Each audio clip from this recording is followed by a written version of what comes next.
सम्मानित साथियों, नमो बुद्धाय, जय भीम। आज हम लेकर आए हैं ऐसा आर्टिकल जो दैनिक जागरण में 4 दिसंबर 2022 को दैनिक जागरण में यहाँ पर झनकार जो पेज है उसमें छपा हुआ है। तो इसका हेडिंग के रूप में यहाँ पे लिखा है, उसको हम पढ़ लेते हैं। बाबा साहब से संबंधित बहुत इम्पॉर्टेंट आर्टिकल है। क्या कुछ कहना चाहते हैं बाबा साहब इस आर्टिकल के माध्यम से, आज हम लोग जानेंगे इस वीडियो में। वीडियो को अंत तक जरूर देखिएगा, क्योंकि वीडियो का जो सारांश है वो अंत तक जब आप सुनेंगे इस वीडियो को तभी समझ पाएंगे। इतिहास के स्वर्ण अक्षर, कभी नहीं से देर भली। बाबा साहब इस बात को कहते हैं कि कोई कार्य कभी ना हो, इससे बेहतर है कि देर में ही हो जाए। तो आइए किस कार्य की तरफ इंगित करना चाहते हैं बाबा साहब इस पत्र के माध्यम से, और कब ये पत्र उन्होंने लिखा था। लिखा है मार्च 1916। संपादक द क्रॉनिकल बम्बई, यानी कि जो द क्रॉनिकल पत्रिका छपती थी उसके संपादक को पत्र बाबा साहब लिखते हैं मार्च 1916 में। और कहाँ से लिखते हैं ये आगे हम आपको बताएंगे। लिखा है, महोदय आप मुझसे सहमत होंगे यदि मैं ये कहूँ कि भारत जैसा देश सामाजिक, आर्थिक और राजनीतिक रूप से बुरी तरह जकड़ा हुआ है। अब समय की सर्वश्रेष्ठ मांग यह है कि ईमानदार नेतागण इसके पुनर्निर्माण का पूर्ण उत्तरदायित्व अपने ऊपर ले। ऐसे नेता की झलक मुझे सर्वश्री गोखले और पीएम मेहता में दिखाई दी।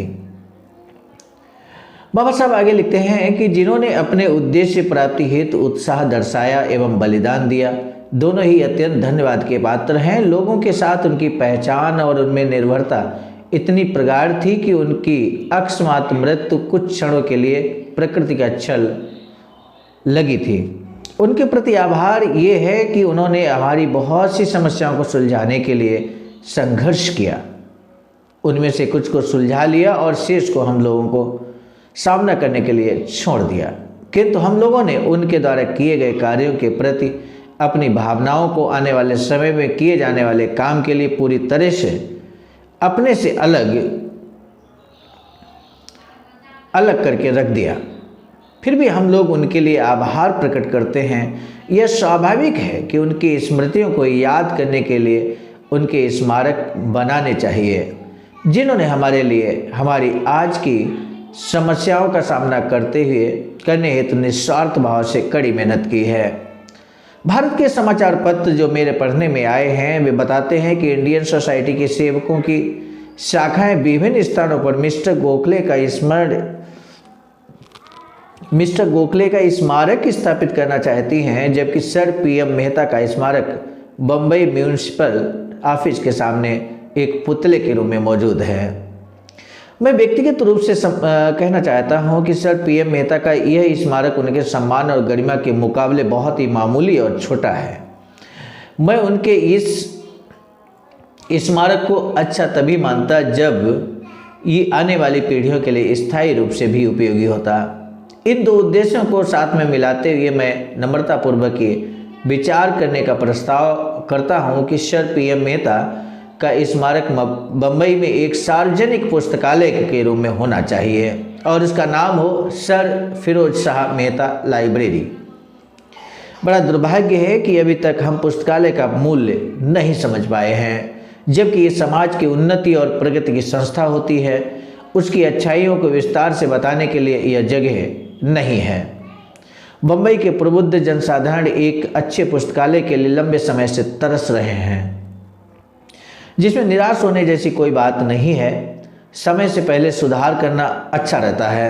बम्बई में कुछ निजी पुस्तकालय हैं जो कुछ लोगों द्वारा व्यक्तिगत रूप से चलाए जा रहे हैं।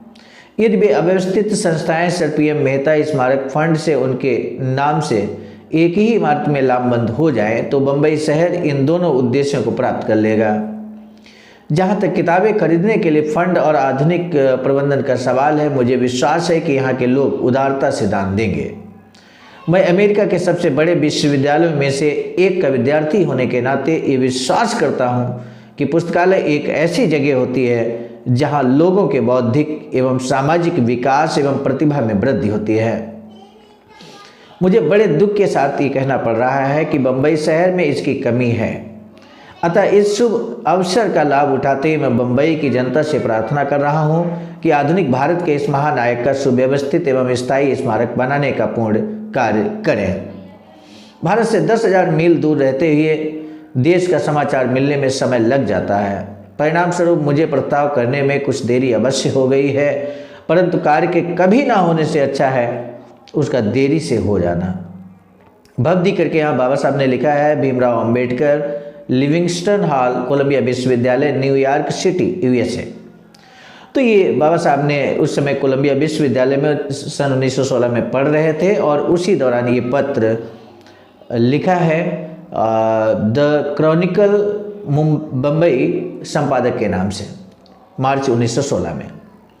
तो यहाँ पर हम एक बात और कहना चाह रहे हैं कि कभी नहीं से देर भली। बाबा साहब ने एक और वैचारिकी सेंटर बनाने की बात की थी, एक ऐसा अपना मालिकाना हक वाला वैचारिकी सेंटर बनाने की बात कही थी, और जो सन 1900 अगर हम संपूर्ण वाङ्मय खंड 40 अगर पढ़ेंगे तो सन 1939 से लेकर विभिन्न समय पर बाबा साहब ने विभिन्न स्पीचेज में अपनी बात का जिक्र किया है, जिसमें हम विशेषकर जिक्र करना चाहेंगे 17 अगस्त 1952 का स्पीच, जिसमें बाबा साहब स्पष्ट तौर पर कहते हैं कि बम्बई में अपना मालिकाना हक वाला एक ऐसा वैचारिकी सेंटर बने जहां पर हम सब मिलकर, बहुजन समाज मिलकर चिंतन कर सकें। इसी तरह का एक हाल इस समय सारनाथ वाराणसी, जो कि तथागत बुद्ध की प्रथम उपदेश स्थली है, बाबा साहब ने भी अपना अंतिम स्पीच सारनाथ बनारस में दिया था।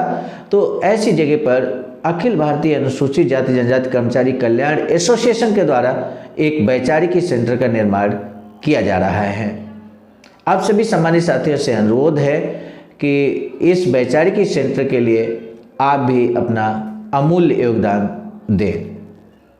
इसी के साथ आज के इस आर्टिकल को कभी नहीं से देर भली, यानी कि उस समय भले को वैचारिकी सेंटर नहीं बन पाया, लेकिन अब देर में ही सही वैचारिकी सेंटर आवाज का अर्थात अखिल भारतीय अनुसूचित जाति जनजाति कर्मचारी कल्याण एसोसिएशन के सौजन्य से बहुजन बोधि समाज संघर्ष समिति बीबी स्त्री के द्वारा निर्माणाधीन है, जिसमें आप सभी का अमूल्य योगदान अपेक्षित एवं प्रार्थनीय है। सम्मानित साथियों, इसी बात के साथ, इसी आह्वान के साथ हम इस वीडियो को यहीं पे समाप्त कर रहे हैं। आप सभी का तहे दिल से साधुवाद। नमो बुद्धाय। जय भीम।